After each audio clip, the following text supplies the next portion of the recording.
Forward family, what's going on? It's the kid FortWorthFabian, BigBossFabo. I'm back with the reaction video for you guys this Sunday, July 11th, man. Didn't really plan on doing a video today, but I wasn't doing much else. Wanted to spend some time going live, talking to the people. If some people feel like joining this live stream, if not, hey, I appreciate your support anyways, man. Do me a favor and subscribe to the channel if you haven't already. Turn on notifications, engage with all the content, which includes liking the videos, commenting on the videos.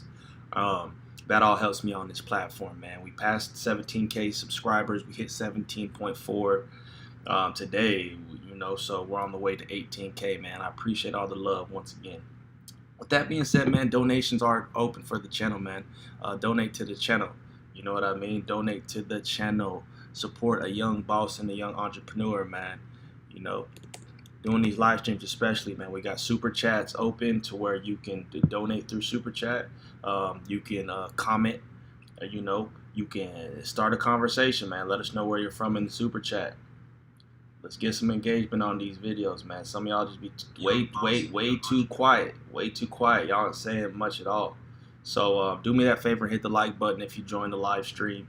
And yeah, we're gonna react to and explore with this reaction the case of Michael Madden. This is a story I ain't never heard about before, man. And honestly, yeah, just as a title, associates a chilling story you've never heard of, or more than likely never heard of. If you have heard this story, yeah, let us know in the comment section below. But give me one moment. Obviously, I'm going to give it a few seconds. If other people want to flood into the live stream or come into the live stream, we'll let them do that before we get started, man. But if you haven't hit the like button, what are you doing? I don't know what you're doing.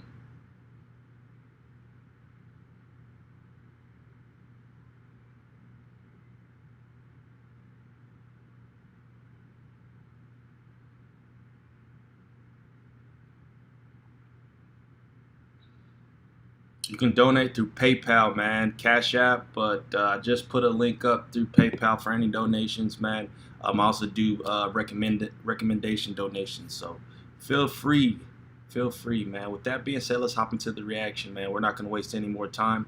This content in itself is 3 hours, or I said 3 hours, an hour long, so let's hop straight in. The chilling story you never heard of. For many people, coping with the loss of a loved one can be the hardest thing to overcome in their lives. The loss is further complicated when you aren't sure what happened to them, and especially if they vanish without a trace. It's difficult to imagine, but let's try for a minute. Imagine you are excitedly going to meet your friend for a camping trip. But when you arrive, you find their campsite abandoned, with no clue as to where they have gone. You may wait for a while, thinking your friend had gone for a hike or fishing, but the hours roll by, and you're left wondering what might have happened to them. Soon you realize that something isn't right, that they may have gotten hurt or lost, and you start looking for them. But what happens when your friend never returns, when there are no clues and the case goes cold? How do you cope and carry on with your life, constantly wondering what may have happened to them and never finding out? That's what we will be talking about today. A case without many clues, a strange disappearance, and the people left behind who have never given up hope that one day they may finally learn the truth. As always, if you enjoy true crime and mysteries, make sure to subscribe and hit the like button so you don't miss out on any of our new uploads. Ditto, man. If you like true crime and you like mysteries, be sure to subscribe and hit the like button, because I'm always reacting to that content on this channel. Yeah. What is up, Ewoo crew? Today, we will be covering the story of a young man who went missing all the way back in 1996. To this day, neither he nor any clues that could help solve the ongoing mystery of his disappearance have been discovered. The stresses of this never-ending ordeal have torn apart his loved ones and left authorities utterly in the dark. As of 2020, Michael Madden's disappearance has remained unsolved for 24 years. And sadly, for most of that time, there hasn't been any new information found that could help investigators get to the bottom of his vanishing. However, at Iwu, we were lucky enough to speak with 3 individuals very close to this case, and their words offered some great insight into who Michael truly was and the pain and confusion his loved ones went through after his disappearance. Emotions that they are still experiencing to this day. One of these individuals even has a solid theory about what could have happened to Michael, and a plan of action that has the potential to solve this case once and for all. Michael was a kind soul. From a young age, he was always gentle and considerate with a goofy, playful side. We were canning peaches one day, and you know how I don't know if you can peaches, but we put them all in a jar, and he was helping us. He was about 2 years old. And he was plopping them into the jars, too, and we put the syrup on, and we canned them. And then we set them on the table, and we got to looking at them. Here were little bites. He had taken bites out of these peaches, and we had little bites in the jars of peaches. So we made a batch of peaches with little bites out of. He was a vibrant little rascal who was always full of life and never failed to bring smiles to those around him. And then one day he come up, I was standing in the kitchen talking to Ardale, and he come up and gave me behind me and gave me a great big hug, and then he bit me. That was Helen Purvis, a longtime close friend to the Madden family, and the woman who would end up being the steadfast supporter of Ardale, Michael's late mother, who grieved his disappearance until her last days. The day we spoke with Helen just happened to be what would have been Ardale's 80th birthday. Michael's disappearance was particularly hard on Helen, as she watched him grow up. Yeah, I babysat him, got Henry with him. He went swimming in the little wading pool with my granddaughter, and yeah, we had some nice relationships. As he got older, of course, he kind of went on his own, you know, and then I didn't see him as much. He used to call me Mama Number 2. But despite his idyllic childhood, in 1996, when Michael was only 20 years old, he suddenly vanished. And to this day, there have been no new clues, no new leads, and no hope for Michael's loved ones to finally have closure. So what really happened that day? It all started when Michael took a camping trip, alone. Whoa. He had always loved the outdoors and wilderness. He was a student of wildlife biology at Humboldt State University in Arcata, California, and his father, Larry Madden, says the young environmentalist had dreams of one day joining the U.S. Forest Service. The two often took camping trips together as Michael grew up, and one of the pair's favorite spots to visit was Sandbar Flat in Sonora, California. In the tranquil forest, it's easy to imagine Michael setting up camp and leisurely sitting by the fire or fishing here, enjoying the company of his dog, Matilda. What we can't picture, though, is what could have gone wrong and led... At first, I swear they said that he was with his buddies. Then they mentioned he went camping alone. ...to his disappearance. Still, Sandbar Flat remains a popular place to camp, and families and young couples can often be seen here, laughing and smiling and enjoying the scenery, completely unaware of the possible dark secrets this location holds. This serene campground on the Stanislaus River was very familiar to Michael, and he had visited it often as a child. On August 10th, 1996, the sky was still dark at about 5 a.m. as Michael packed his gear into his Chevy Cavalier and pulled out of his family's driveway. He had left a note for his mother detailing his travel plans before setting out with his loyal dog, Matilda. 2 days later, on August 12th, Michael's friends would attempt to join him at the Sandbar Flat campsite. Okay. But when they did arrive, he was nowhere to be seen. Bro, I'd never go nowhere like camping or nothing like that alone. Like, don't go solo, man. What we know about these 2 fateful days in between has only been pieced together by the stories of the friends who were supposed to meet Michael, and one stranger who claimed to have been at the campsite with him, Joseph Tyne. Michael's friends say that they arrived at the dark campsite around 2 a.m. They were a little surprised when they were greeted with Michael's belongings and camp setup, but no trace of Michael himself. Matilda was also missing. And although friends say that she was a loyal dog who would never have left her owner's side, they had to wonder why the two would be gone at such a bizarre hour. Just as they began to explore the area, a mysterious man emerged from the shadows. He did it! Man, be sure to hit that like button. We got an ad popping up. If you're just joining the live stream, hit the like button, man. Do me that favor. Let's get to 10 likes, please. Introduced himself as Joseph Tyne and began to ask if they were looking for Mikey. But Michael had never gone by that nickname. Wow. The group grew increasingly uncomfortable by the minute as they report Joseph cocking his .45 automatic pistol over and over again.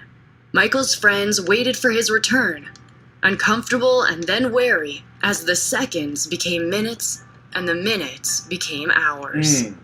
Finally, they reported Michael Madden missing.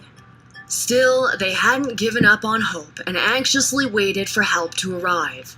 However, they did become increasingly unnerved by the presence of Joseph, who stayed by their side for almost 6 hours, allegedly cocking that gun intermittently the whole time.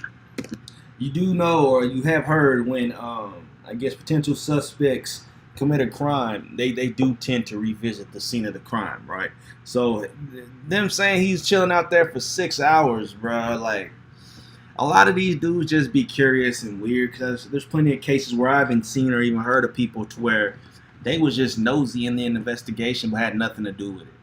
So they kind of led cops on a kind of a goose chase in a sense, because when cops see that kind of activity, they're going to look into you. But they looked into a gentleman to find out that he was just, you know, like, he had nothing to do with it. They say it also appeared as if he was wearing a pair of Michael's favorite boots. Search and rescue was conducted in the following days, but the efforts were fruitless, and Michael's friends began to lose hope that they'd ever see their pal again. After 4 days, there was a spark of hope when his faithful dog, Matilda, limped back into camp, exhausted and dehydrated. Aww. Nevertheless, the relief was short-lived. The dog was alone, and Michael was nowhere to be seen. The trail quickly went cold. There was no trace of Michael, even after the wilderness had been scoured for any sign of where he had gone or what had happened. And eventually, his case completely stumped the local authorities. Over the years, this cold case has garnered much attention from online communities, such as Reddit. One of the implications that always seems present when this story is discussed is Joseph Tyne's involvement in Michael's disappearance. Granted, at first glance, his behavior does seem more than a little off.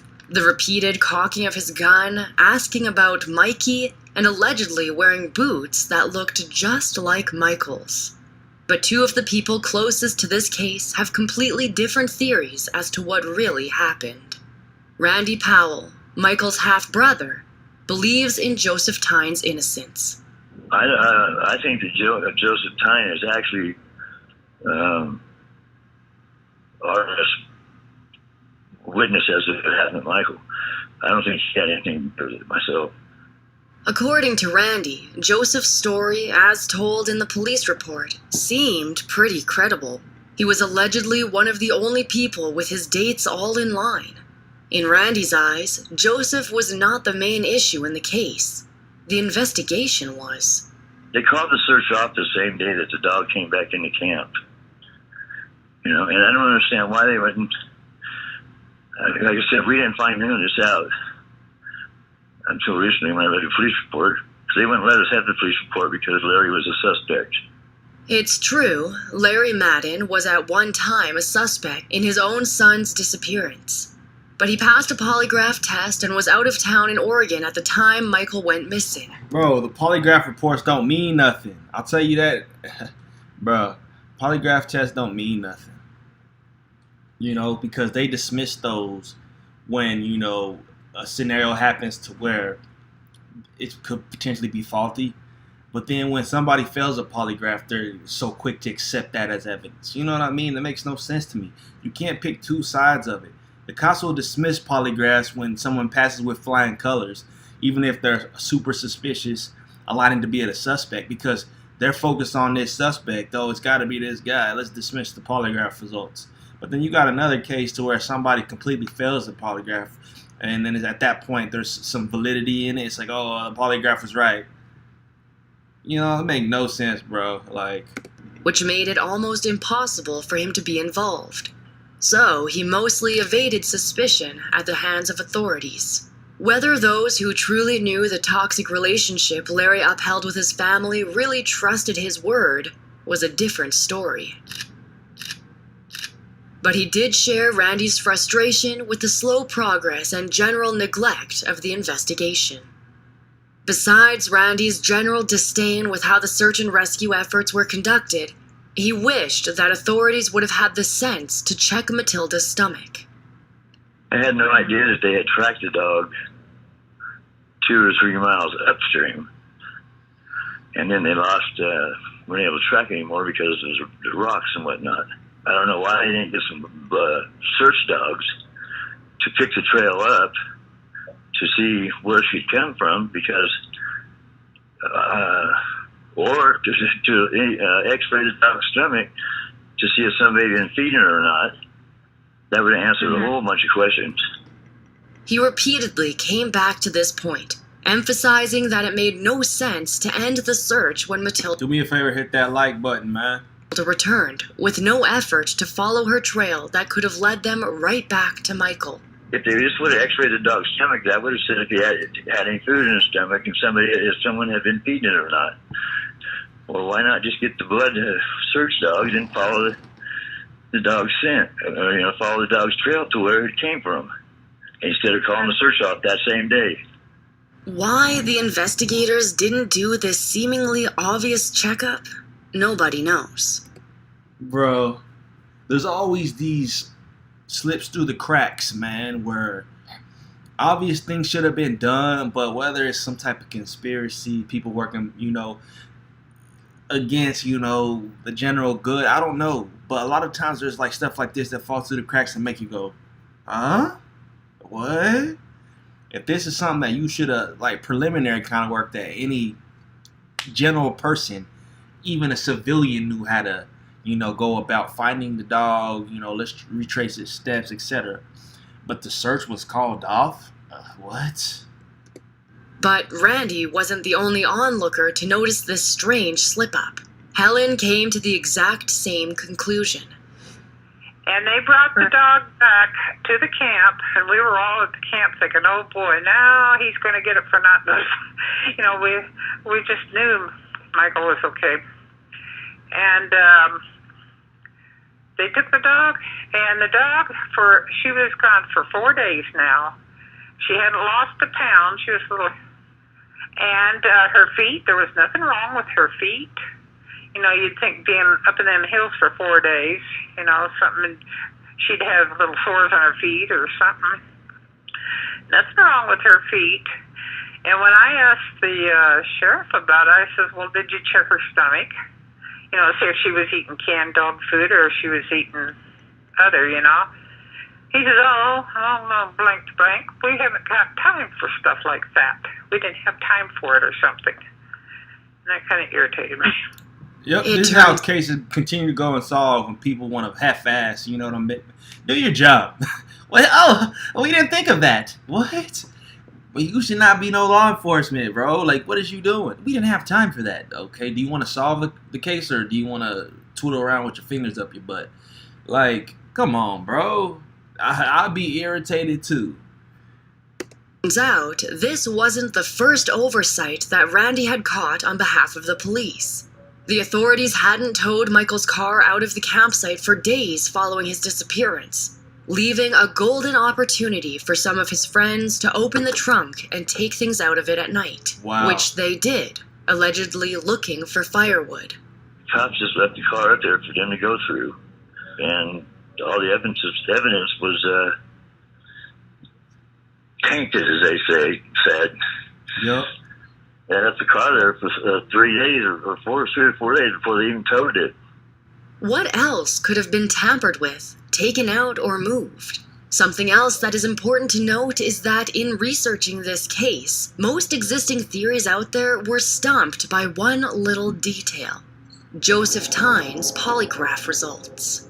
Most websites and articles say that the polygraph results are unknown, and online theory communities have been perplexed by the hole in the available. We got 6 people currently in the live stream. Please do me a favor and hit the like button when you join a live stream. We should have 10 likes by now. We should have 10 likes. We got 6 people in the live stream. We got 3 likes. Come on, y'all. Do me the favor. Hit the like button. Public information for years. We were able to actually get a look at the real police report behind this case through our investigation, and the results may surprise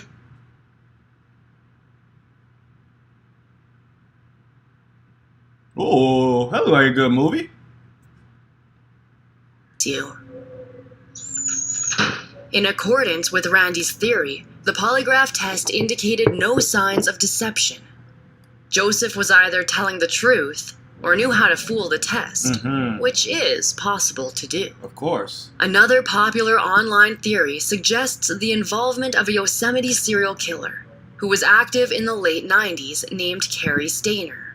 We had covered this cold-blooded man in a previous video, and the close proximity of Sandbar Flat to Stayner's target zone seemed like it could be more than a very strange coincidence.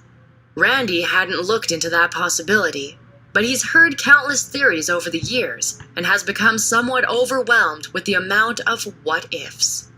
Could have been. I don't know. There's just so many different possibilities. Could have been those guys that were abducting people and throwing them in wells, too, around here. You know, I can't remember their 2 names. One of them committed suicide. One of them's in prison for life.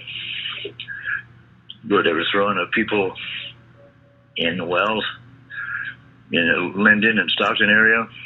It's likely that Michael could have been going through a period of depression right before he went missing. His mother and several other people who were interviewed in connection with his disappearance detailed his unrequited love for a local girl, who was actually the sister of his best friend, Josh, and the grief it caused him. But one of Michael's closest friends, who actually happened to be there on the campsite the morning that Michael was reported missing, isn't buying the theory that Michael took his own life. His name is Manuel Ferreira, and he told us the story of how he and Michael initially met and became friends when they were just kids. Let me think. We moved to Modesto from Lathrop when I was in, going into 4th grade, and there was a river down the road, literally, at the end of my street was the river. And so we went down there about a week after we moved in, me and my brother, and we were just down there playing, being kids. And Mike was fishing, and we started talking to him. He was the first person we ran into. And then we just started talking, and then a couple weeks went by, ran into him at school, and then talked to him there. And then after about a year or 2, we just started hanging out. And when the boys got to high school, their bond stayed just as strong. And then when I got into high school, we just started hanging out all the time, and then he graduated, came to college. And then when he came back from college, it was we were always hanging out. You know, he lived right around the corner from me. Manuel says that the older boy had such a positive impact on his life that after his own brother got into some trouble and was out of the picture, he really viewed Michael as an older brother. Yeah, he was like my older brother because my brother got in trouble. My parents sent him out to Oklahoma that my grandparents is. And so it was he was like my brother, you know, substitute brother. The two had grown up together, been through good times and hard times at each other's side. And Manuel knew Michael's personality and quirks like the back of his own hand. One trait that was very obvious to anyone who knew Michael was his introversion. He was really, really to himself. He wasn't really super social. And so it was he had his little, our little close group of friends. And then he had a couple of friends up here. But for the most part, Michael was a bit of a loner. Someone who enjoyed solitude and was comfortable being by himself.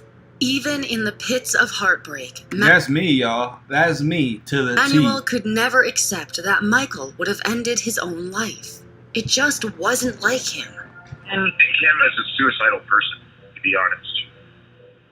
That was the one thing that police tried talking to us about, and he would not have done that. So if Michael didn't end his own life that day in the woods, what happened? Manuel firmly believes there was foul play involved at the hands of none other than Joseph Tyne. In fact, What y'all think happened so far, thus far in the story? Obviously, there's one key witness that's passed a polygraph with flying colors, which polygraphs are easily manipulated. He shows up to the scene of the crime overextending himself, asking too many questions, involving himself into the investigation, which is, suspect weirdest things to do 101. You know what I mean? So, what's y'all's consensus, man? in fact, Manuel was the person to identify Joseph in a lineup as the mysterious man they had seen at the campsite that day. Manuel told us his story of that fateful night and the events leading up to it. Michael and Manuel's tight-knit group of friends from school liked to go on fishing trips, occasionally night fishing. When they weren't out in nature doing something fun, they'd always hang out at somebody's house together, partying or just chilling out. One night, someone suggested that they all take a spontaneous trip to watch an upcoming meteor shower in a nearby town. But after piling into the car and beginning this impromptu road trip, the group decided that since Michael's campsite was on the way, they'd go and visit him as a surprise. You see, they happened upon Michael's abandoned campsite and only accidentally discovered that he was missing. I'm like, yeah, let's go. And everybody's like, yeah. And then all of a sudden it dwindled down, and it was just me, Josh, and we're going to go. Like, everybody was all gung-ho to go, and then it changed the mind at the last minute. So we were going to go to Clarabelle, and then on the way, it's like, why don't we just go up and see Mike? Yeah, we'll go see Mike. But he had no clue we were coming. Manuel says the one detail some news outlets had gotten wrong is who was there that night. He told us the group of four consisted of only himself, Josh, Josh's girlfriend Shannon, and another girl named Ramona. As Josh's truck finally rolled down the long and bumpy hill towards the campsite, Manuel and the others could see Michael's campfire burning in the distance. As they approached, they began to call out for their friend. And that's when their happy and carefree night suddenly came to a screeching halt. That's weird. That don't really make sense. The fire was still burning, so that says it's fresh. You know what I mean? He could have just walked off in that moment, but something had to happen to him, man. Do me a favor, hit that like button. If you just joined the live stream, man, we've been live for about, 20 minutes or something like that. Like, comment, subscribe, hit the notification bell, man. If you haven't subscribed to the channel, subscribe. The following is Manuel's detailed account of the unnerving experience they had that night 24 years ago, the memories of which still haunt him to this day. And then so we start walking, and this guy just pops up, and he's like, hey, who are you? What are you doing here?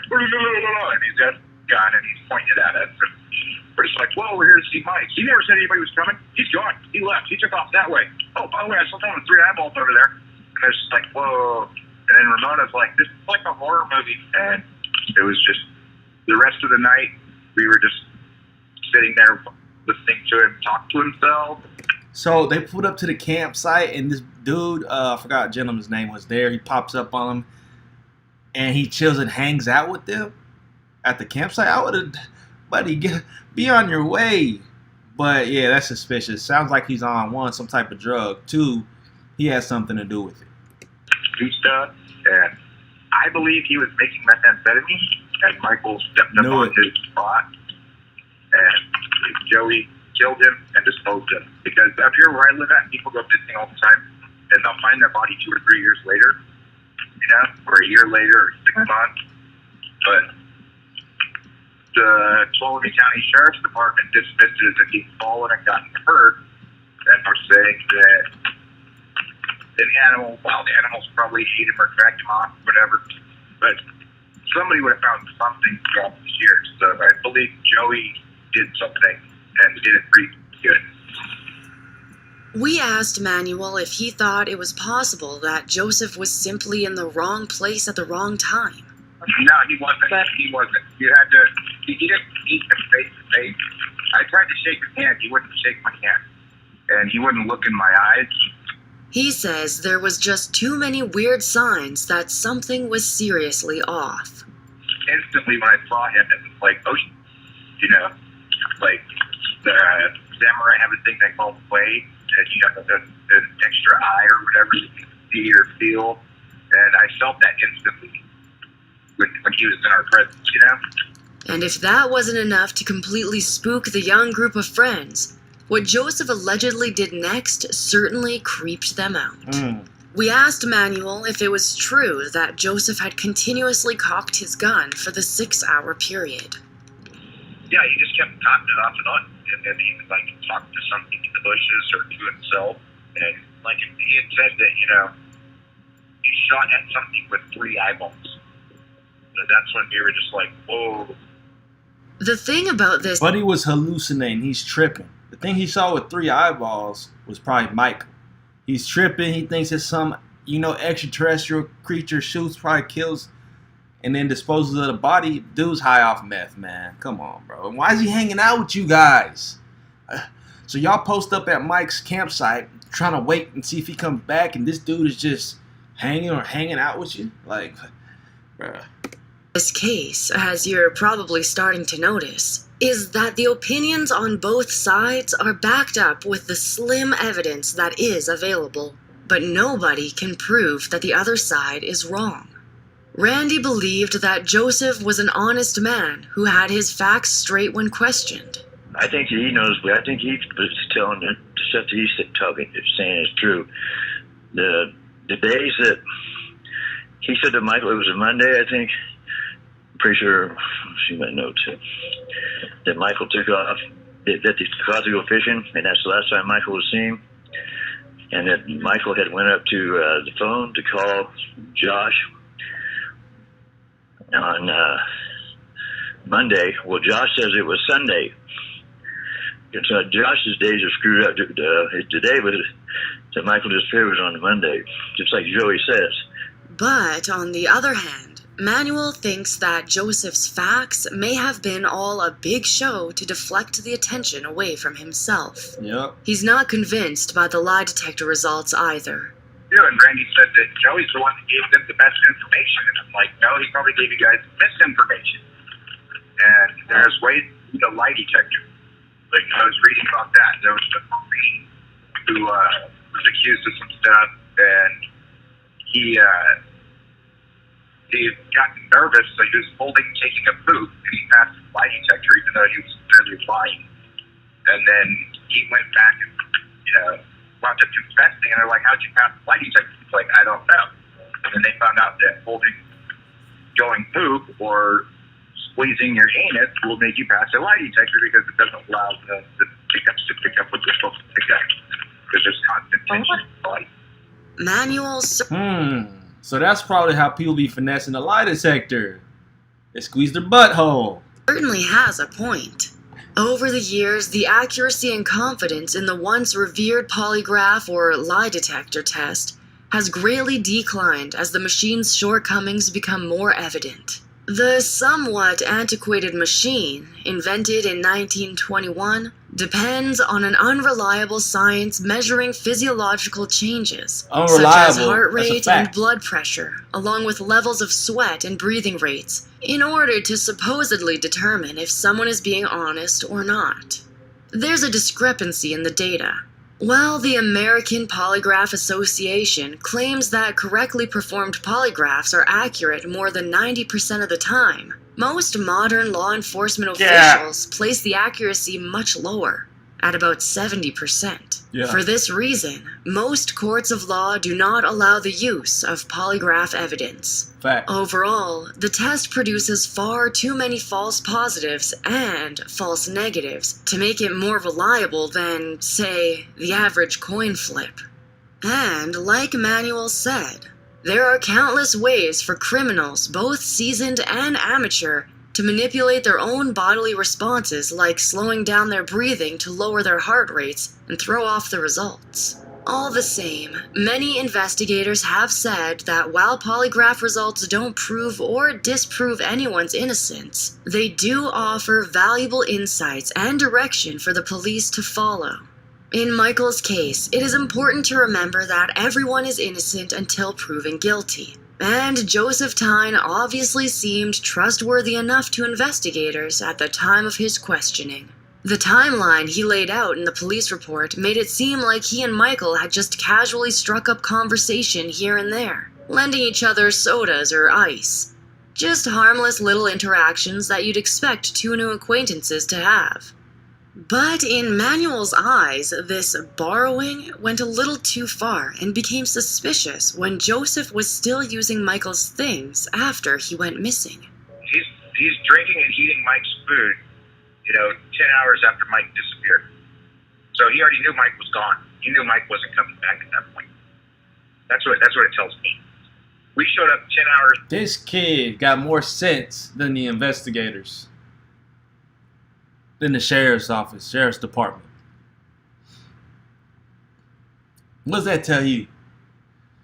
After the last time, actually he said it was at around sunset, a little before sunset. We showed up at like 2 in the morning. So at that time, sun was setting at 9, 10, 11, 12, 1, 2, 5 hours after he disappeared. You're already eating his stuff, wearing his shoes, and drinking his beverages, and burning his firewood. You know he's not coming back. But the police seemed to look the other way when it came to any strange behavior Joseph exhibited. Randy just grasped that part. He's like, Joey was completely cooperative with us. No, Joey disappeared for 5 days after Michael disappeared. Joey walked out of that campsite not to be seen for 5 days. He taped up his pants from his ankles to his knees. Why did he do that? To stop the scent of the tracking dogs. Manuel only recently reconnected with Randy, and ever since, the two have been working in tandem to try to finally put an end to this arduous case. As Randy was far older than Michael and his friends and lived in another city, the two barely knew each other back in 1996, but now, it seems that these two men, along with Helen, are among the few people still actively fighting for a resolution to what happened to Michael. For Manuel, he wants closure for what happened to his friend. For Randy, he wants to bring his half-brother home and bury him in a special spot that he's had picked out for some time. Ardell's obituary listed Michael as one of her remaining survivors. Even in her final days, she had never let go of the belief that he was still alive somewhere out there. All these years later, Michael's other friends seem to have moved on and started new lives. Although Manuel did say he was still in contact with Shannon, who also hopes to see justice for Michael. The whole ordeal has been a struggle for Manuel, and he says the PTSD he developed after this traumatic loss and frightening encounter caused him many sleepless nights and sadly held him back from ever taking his own kids camping yet. I got a 19-year-old daughter or a 23-year-old daughter, 19-year-old son, 16-year-old, 14-year-old, and an 11-year-old, and they went camping for the first time this year. But he isn't ready to let go of hope that a breakthrough in this case could finally lead authorities to the truth. He's thought over this case from start to finish for no small time, combing his brain for any helpful details. And the key to cracking this case, in his mind, are the boop. This kid's onto something. I mean, he's a grown man now. He's the childhood friend of the victim, but he's been onto a lot, more so than the sheriff's department, like I mentioned, and even Randy, who is the victim's stepbrother or half-brother, so to speak, man. I don't know. Hit that like button if you haven't already, man. Manuel just knows that the boots Joseph was wearing that day in the woods looked just like a pair that Michael had owned. Back in 1996, DNA analysis technology was primitive and uncommon. Here we go. And even when it was used in courts, juries... That dang DNA always cracking these cases, y'all. DNA is the key now.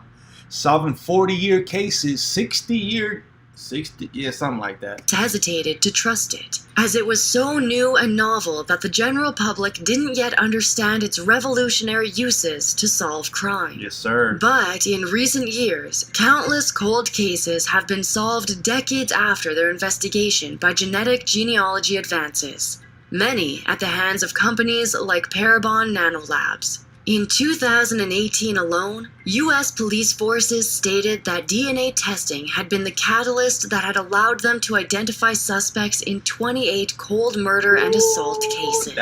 In 2019 and 2020, this miraculous technology has only skyrocketed the potential amount of decades-old cold cases that law enforcement can finally close. In 2016, remains were found around the site where Michael went missing. For a moment, there seemed to be some hope of finding him, but because several others had gone missing in the same area, the chance was slim. Following DNA testing, the family members of the victim were notified, and since it was never announced that the body belonged to Michael, it was likely someone else. I want to know if they took the shoes that Joseph was wearing. I tried calling the detective to tell him this is like my theory, because back then they didn't have DNA like they do now. So if they took those shoes from Joseph as evidence, they can test that to see if Michael's DNA is in it, and that's enough circumstantial evidence to arrest and convict him. Isn't that crazy? You lose a friend or a childhood friend growing up, and I guess the pain, the hurt, the injustice that's going on, one from losing a friend and from the crime not being solved, fuels you to look up techniques, to look up different ways to solve cases in order to try to put a close or have some type of resolution or solution to your friend's murder. Like, this dude is going all out. All I can do is respect what, he's bringing things to the forefront, to the table, so that authorities can take time to look into him. Like, I gotta respect that. When Manuel was unexpectedly reconnected with a family member through DNA testing, he had an epiphany about Michael's case. It clicked in my head. I was like, holy like, do they have the shoes that Joey was wearing? The high-tech, the hiking boots. If they have them, they can now test it, because today's DNA is way better than, 95's DNA, 96's DNA. And if Michael's DNA is in those shoes, that's the evidence. That's the only evidence they need. And I started researching more in all these cases, and that right there is enough evidence. You have a dead person's shoes on, start talking. Manuel needs 3 things to test out this theory: DNA from a relative of Michael, DNA from Joseph Tyne, and a DNA sample collected from the boots. As Michael's half-brother, Randy could satisfy the first requirement. Yes, sir. And luckily for Manuel, Joseph's DNA is already in the criminal database because he has been convicted of other crimes in the years since Michael's disappearance. Bro. Since the Sandbar incident, Joey's been arrested multiple times for drug use. I'll be telling y'all that, man. If you committed a crime back in the day when DNA, hopefully you willing to turn yourself in, man.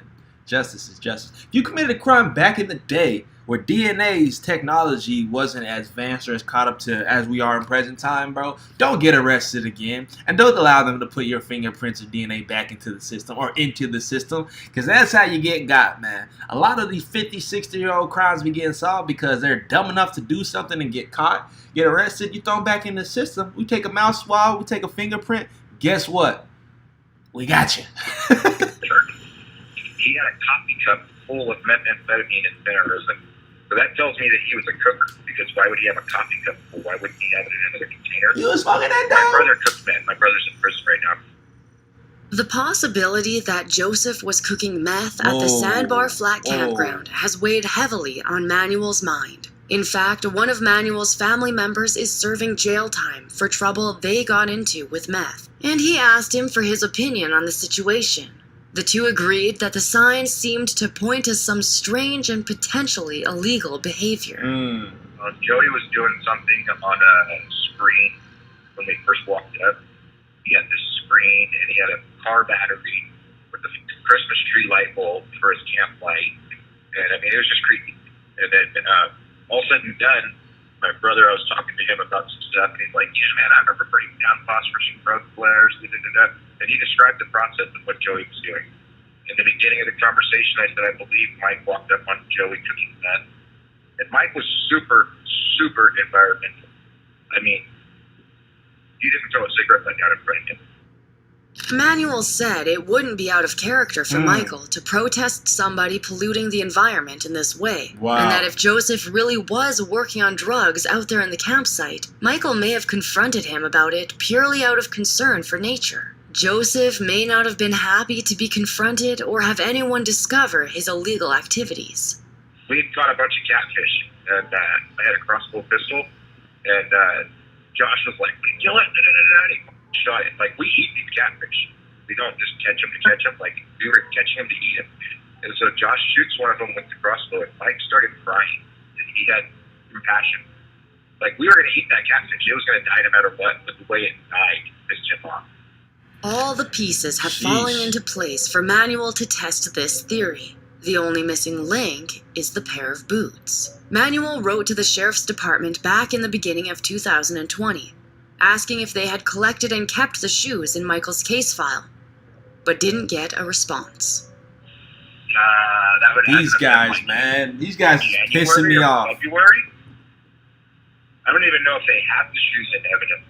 Like, I just called and left him a message. Hey, Manuel, Madden case, blah, blah, blah. Hoping that you guys still have the evidence box, and if you have the high tops that Joey was wearing, it would be really cool to test it for DNA of Michael, and that could be your evidence right there. Just get back to me. And that's I left up my phone number and get back. It seems obvious to Manuel that investigators should have taken Joseph's boots that day after questioning him, as Manuel had made it clear to them that he thought they resembled Michael's. All this is sloppy police work. That's all that is. This is sloppy police work. To the utmost, like, what are y'all doing and who trained you guys? Like, I don't know what excuse y'all have. You know, too many cases on the table. Y'all can't focus on this one. I don't know, bro. It could be that gentleman Joey who's cooking up meth is like cutting the sheriff's office out a little bit of portion of the pie. Who knows, bro? But man, that's got to be frustrating. Regardless, he contacted them again and finally got the response that they were going to check for the boots. Yeah, and I believe that that's going to be, like, the breaker right there. Like, it's going to be the icebreaker. And Joey, see, the whole thing about the shoes is, so if Michael, we'll go back to circumstance. Let's say Michael put on his fishing shoes and walked down to the river and left his hiking boots behind, right? And then Michael never came back, and Joey's like, oh, hey, free pair of shoes, cool. Oh, because he's already drinking his soda and eating his sandwiches and burning his fire. Like, Right. we're on that scenario that Michael just disappeared. So then Joey takes his shoes, but then when we're like, hey, those are Joey's shoes, he's like, no, they're not, they're mine. And he told the police the same thing. But we told the police that those were Michael's shoes. So the police should have taken those shoes as evidence just instead. However, a saddening common thread in this case seems to be the law enforcement's lack of interest in any helpful theories or through the investigation. Yes. Both Helen and Manuel were perplexed as to why their ideas were shot down. They were essentially told to stay out of police business. When Manuel pitched one of his theories to police, he didn't receive a positive response. Sheriff's Department didn't care to hear any of that. It's like, they're like, oh, Modesto's big, blah, blah, blah, Like, no, investigate. Oh, this ain't some TV show. Well, no, it needs to be. A second attempt didn't go much better. I told the police that. They told me not to play detective. And, like, you guys ain't If you want something done right, do it yourself. But that's what's going on right here. doing your job, I'm going to give you all of the thoughts I got going in my head. All the same, Manuel continues to fight for this lead. Like, I know those were my shoes. We went to Tracy, to the high-tech outlet, and we bought shoes. His other shoes that he fished with were pro-wing. So he might have been wearing his fishing shoes, those shoes to get wet, but his hiking boots, Joey was wearing them. Even that We got 9 people in the live stream. Somebody hit the like button, man. We're trying to get to 10 likes. Somebody hit the like button. At this point, let's get to 15. At night, when they still had hope that Michael could return, Manuel had an eerie feeling that Joseph was acting as if Michael wasn't coming back. If Joey's story's correct, then yeah, Mike went fishing, left his stuff behind, and then Joey just forged it. And that's the other thing is Joey was drinking sodas out of the ice chest when we got there, and that was creepy right there. Just to drink the last soda in somebody's ice chest, knowing that they're gone, they've been out for the whole day. And the theory doesn't stop with Joseph. Everything that's pointing to Joey, this guy who's the meth head, all of these examples are finite reason to look into him as a suspect. Oh, he cooperated with us. He's good and clear. Over the years, various clues have popped up that make this case even more twisted and convoluted. We asked Manuel about a name he mentioned in the police report, Paul O'Neill. To understand this man's involvement, it's important to recognize Michael's infatuation and devotion to his best friend Josh Roca's sister, Krista. Michael had been head over heels for the girl for years, but Manuel claims she paid him no mind. Krista is Josh's sister. Michael had the biggest crush ever on Krista. He would do anything for her, not anything. Whatever she wanted, he would do. Bam. She always had boyfriends, but she played into it. She sugar bombed on him, sugar daddied on him. And that used to piss me off. And I'd even talked to him about it. We argued about it 1 or 2 times. But when Michael got Krista hired at a local restaurant he worked at, it backfired on him. She immediately hit it off with one of their co-workers, whose name was Paul O'Neill. Krista gets the job there, and Paul happens to work there, and so that Paul and Krista become boyfriend and girlfriend, and Krista ain't allowed to talk to us or anybody, and Paul's got her locked up in his house with his mom and his dogs, and she can only leave the house with him, and all that other crap. So it was a really bad relationship. So we were wondering if Paul had done anything to Michael or had somebody do something to him. This story just getting weirder and weirder by the moment, y'all. We got 8 people in the live stream. We got 10 likes. We hit 10 likes. I appreciate y'all, man. Let's get to 15 likes if you haven't hit the like button, man.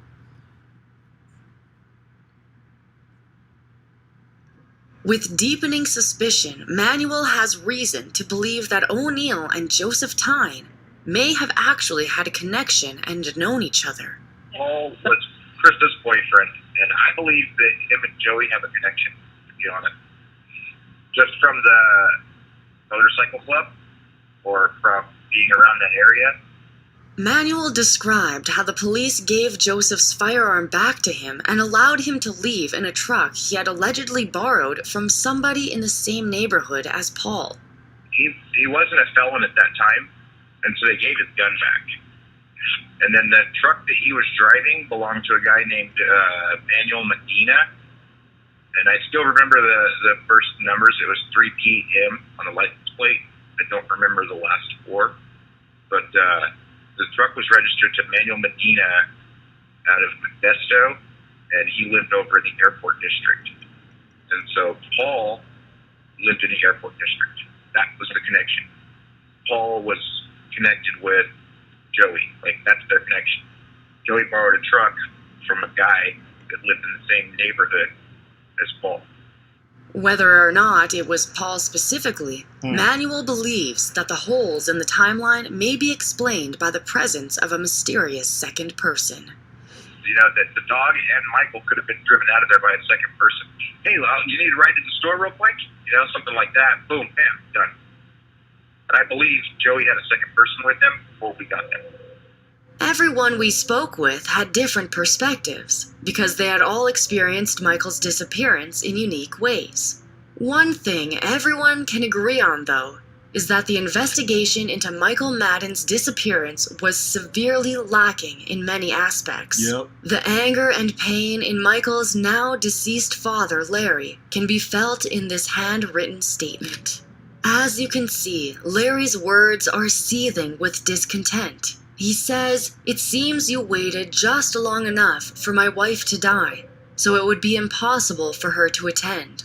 However, Larry Madden wasn't completely cleared of suspicion himself. As a man with a criminal history and a habit of taking advantage of those around him, he became a real suspect in his own son's disappearance. Helen Purvis, the close friend and confidant of Ardell, didn't trust Larry in the slightest. In fact, she viewed his paternal relationship with Michael as strictly biological. In other words, he may have been a father, but whether or not he was a good dad is up for debate. Larry wasn't what you call a father. I called him biological, and that's about it. He would come back, he'd get Michael all, nothing's going to happen no more. I'm going to be a good father, blah, blah, blah. And then about the time Michael gained a little trust in him, away he'd go again, stealing something on the way. Social Security check or anything. He just kept things in a turmoil. Him and Ardell just didn't want him there either. He did basically the same to her too. He kept things in a turmoil, and Michael and Ardell were trying to get things back to normal again. Along it came again. It was kind of I don't know. Helen was fed up with Larry's destructive antics, and one day, after Michael's disappearance, she decided to ask him directly to his face if he did it. I came right out and asked him. I said, did you do? I said, where's Michael? I said, what did you do with him? Where is he now? I said, there was very much suspicious, yes. Larry, of course, maintained his own innocence until his last breath, and his vehement frustration with the search and rescue efforts seems to point to a genuine concern for his son's well-being, and a true desire to catch the culprit. But Helen still saw his actions surrounding the case as a bit slimy and selfish, and that he may have been covering his own tracks. Helen's skepticism helped us to investigate what Larry's possible motives could have been. Yeah, he, very good con artist. But he also had insurance, too. From my understanding, he had quite some insurance involved. Life insurance on his son. Helen wasn't the only one with a personal grudge against Larry. When we asked Randy about the impact Michael's disappearance had on his aging parents, what he had to say was surprising and tragic. It killed my mom.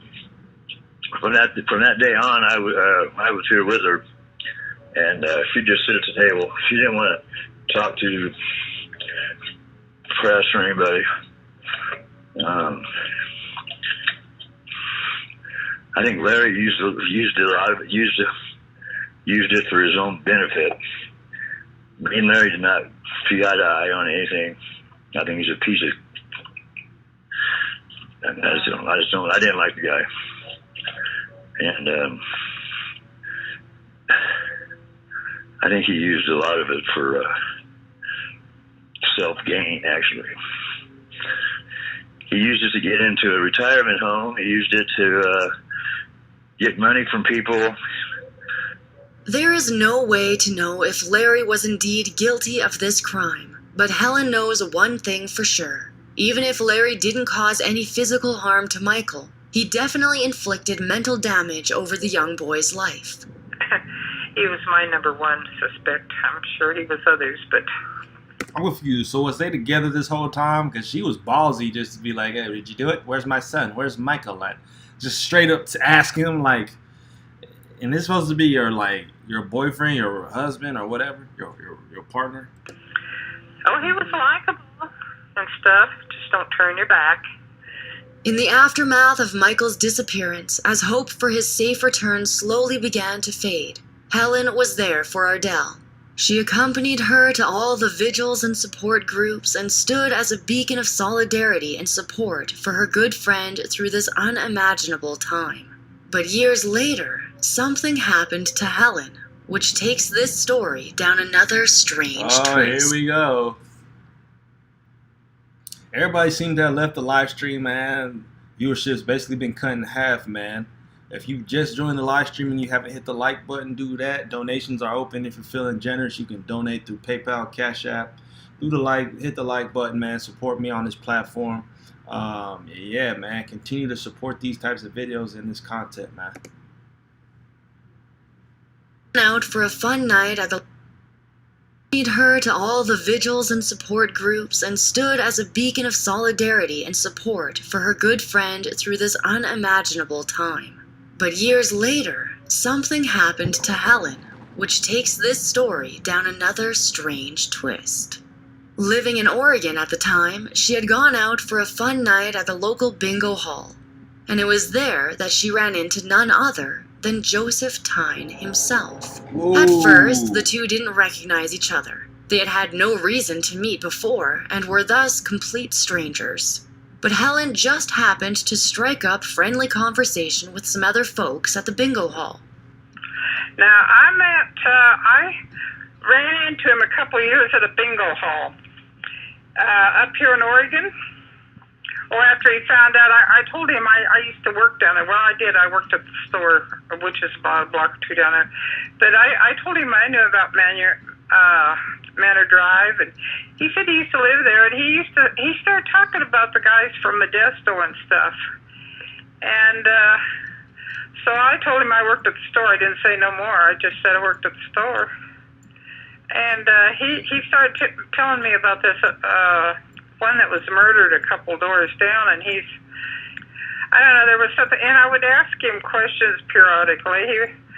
He tried to cheat me a couple times. I'd buy some stuff from him, and that went by. And then I asked him one time if, he said he'd never heard of Michael. I said, you never heard of Michael? I says, how about Sandbar Flats? He says, I never heard of Sandbar Flats. And then I says, well, how did all the pictures get missing out of the store? We always lost our pictures. The missing, and he just kind of smiled at me and walked away. And because I said, "Did you do it?" And he just kind of looked and walked away. And not too long after that, he was him and his dad and whatever, the uncle left for Modesto, and I never saw him again. Joseph had inserted himself into their conversation, seemingly excited to meet others who shared his hometown of Modesto. This guy. There was this other couple that came from Modesto, and I recognized them, and we got to talking Modesto. You know how it is when you're, I know that town, and blah, blah, blah. Well, we started talking about Modesto, and then he came by, and he says, well, I'm from Modesto, too. And I says, yeah. And I said, whereabouts Modesto? And he says, on Manor Drive. Well, that's when I started asking. But he said he took a Michael, and yet he was up there with a gun. I believe it. Anyway, he was up at Sandbar Flats, and he never heard of Sandbar Flats either. I thought, Apparently, this sudden, unannounced intrusion into the group's casual small talk wasn't uncharacteristic of Joseph. Helen detailed the man's odd behavior that she admittedly didn't think much of at the time. First, he complained about his mother not being able to make it to bingo night, but then declined Helen's offer to pick her up next time. I even offered one time he was saying something, his mother had to stay home all the time, and I said, well, I can go get her and bring her to bingo if you like. He says, oh, no,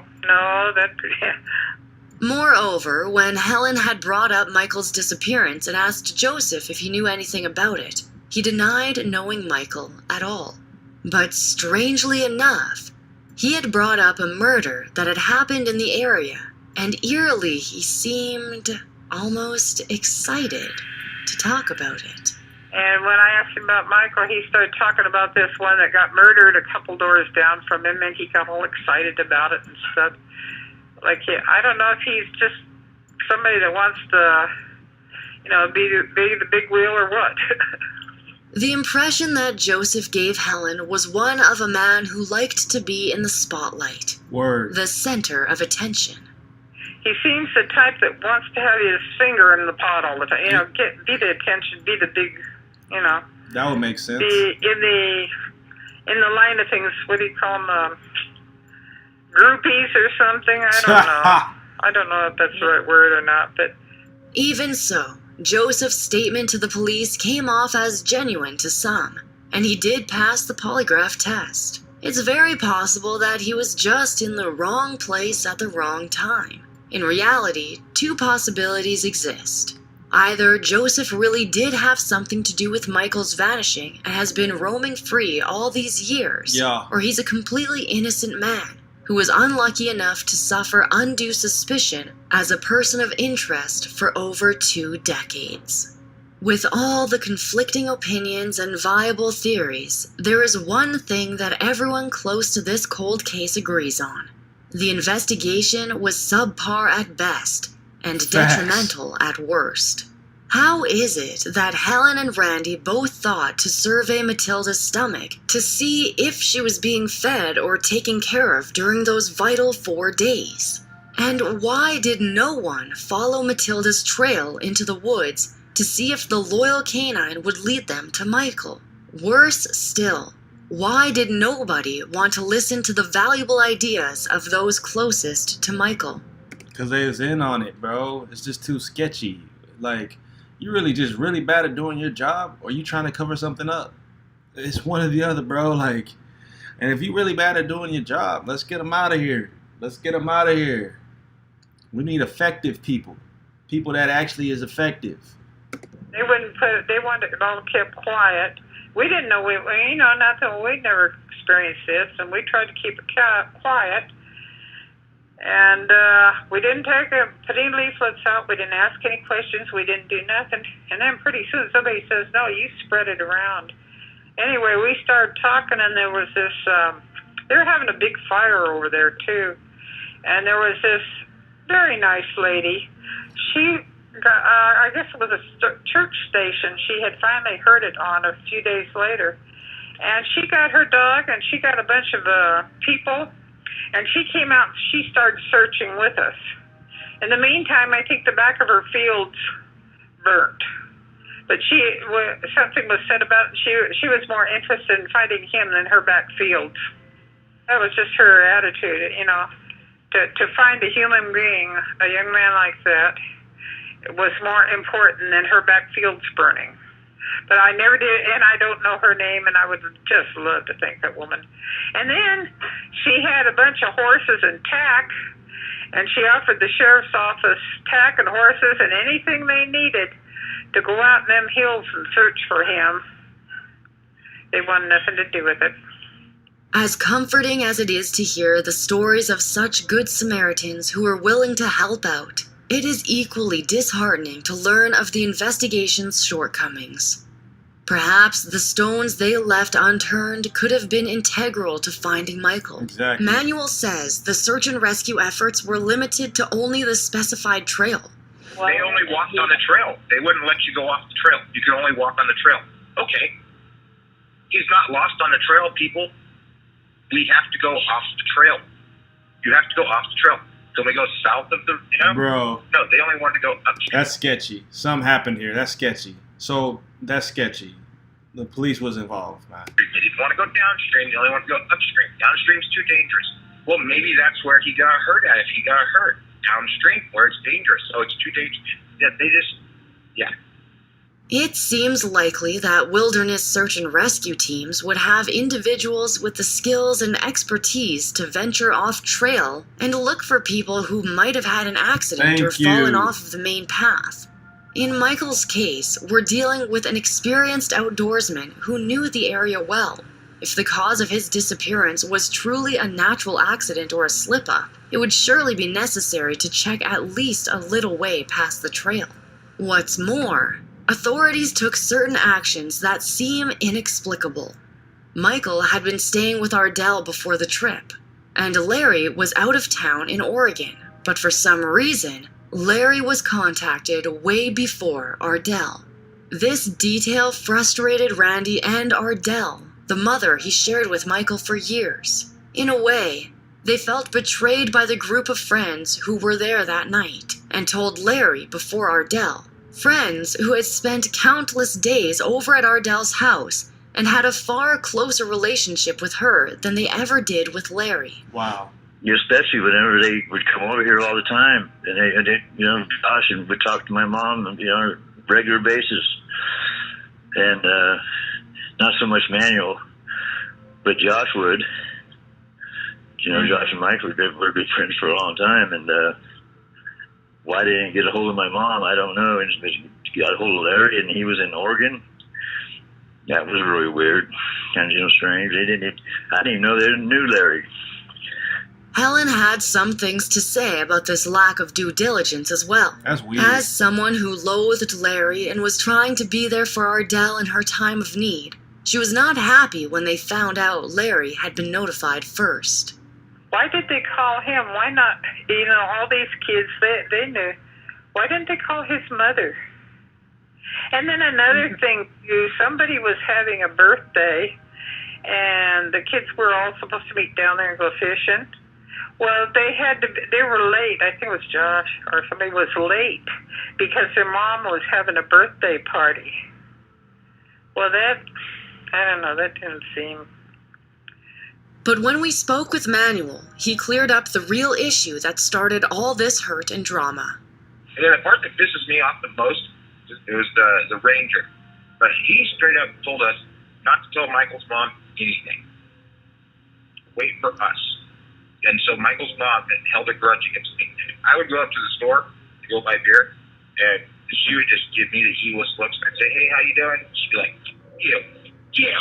It's like, I'm hurting just as much as you are. And they're the ones that created that. They created that whole situation because I wanted to tell his mother. Josh wanted to tell his mother. We were going to go straight back and tell his mother. No. They had me call my parents. They had Josh call his parents. They had everybody call their parents to let know what's going on. Don't let Mike's mom know just in case he ran away. There are so many unanswered questions as to why law enforcement handled this case the way... Come on. Whoever you is, let me smack you, bro. Let me smack you in the face, because you about to sound stupid. You dumb as a... Bro. They did. Not only did the investigation break the hearts of Michael's parents, but it seemed to drive wedges between Michael's loved ones. Randy thinks the police department just didn't take it seriously. They just took it as some college kids going to their party and didn't really take it too serious, when it first all started. Helen mirrored this statement. She said it's a shame that the Modesto Police Department didn't do more to help save or even just bring home a young boy that had lived his whole life in their little town. It's a damn shame. A few days later, Modesto found out he was missing. I mean, this was a boy that was raised and went to school and went to everything else in Modesto.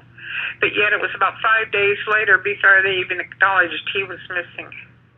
Manuel misses his friend and to this day doesn't understand how anybody who knew Michael could just forget him and move on. Like every year on the 12th, I always watch the meteor shower, and it hurts. When he reconnected with Shannon years after the incident, she shared this weird coincidence. Yeah, and so then the other creepy thing is Josh never talks to me anymore. And so Shannon got a hold of me. She just had another baby. And so we were talking, and she went to go out there to take the kids to the snow. And she rented a cabin. And when she rented the cabin, they had a logbook. And you put like a comment in the logbook. And so she's going through reading it. And on August 12th, there's Josh Rocha. She goes on his Facebook, and he went out there last year with his son fishing to his most favorite place in the world. Now, how could that be his most favorite place in the world when our friend disappeared there? But the main goal that Randy, Manuel, and Helen all share is the desire to bring Michael home. I want him brought home. I want him for Randy to be rest. There's a place for him there. We are so grateful that we got the chance to speak with these three brave individuals about the loss of their loved one. They have never given up on trying to find Michael, and looking forward into the future of this case, we hope that the Sheriff's Department finds these boots and finally conducts the DNA analysis test. Whether or not the test is conclusive, the results would at least provide some much-needed clarity and direction to this mystery. If you... Bro, this case was just pissed me off listening to it. Due to the authorities not doing a thing. Like, oh man, you wonder why people don't rock. The first thing that people do is not call the police. You know what I'm saying? Some people do. There's decent cops out there, obviously, but bro, when you deal with like people like this, there's an alternate motive going on. When all the information there just sounded too crazy, man. That's the most chilling story you've never heard of. Michael Madden, man. We got 7 people watching now. Be sure to hit that like button if you haven't, man. Let's get to 15 likes at least. If you're just in the live stream, man, hit that like button. Yeah, man, we've been watching Explore with us. So with that, I'm going to go ahead and end this live stream, man. I appreciate everybody watching. I don't know. I could possibly, go live again, who knows? You know what I'm saying? But I'm ending this one specifically. So like, comment, subscribe, hit the notification bell, follow me on Instagram and Twitter at FortWorthFabian, man. Donations are open. Donate if you are feeling generous. Like the video, comment on the video. Once again, just stay engaged with all my content that I be posting that I got. And we'll catch you guys next time, man. Peace, love, prosperity to everybody out here, man. Everybody keep grinding, man. Back to Monday tomorrow, back on the grind. So everybody have a blessed week. Stay safe, take care. We'll catch you guys next time.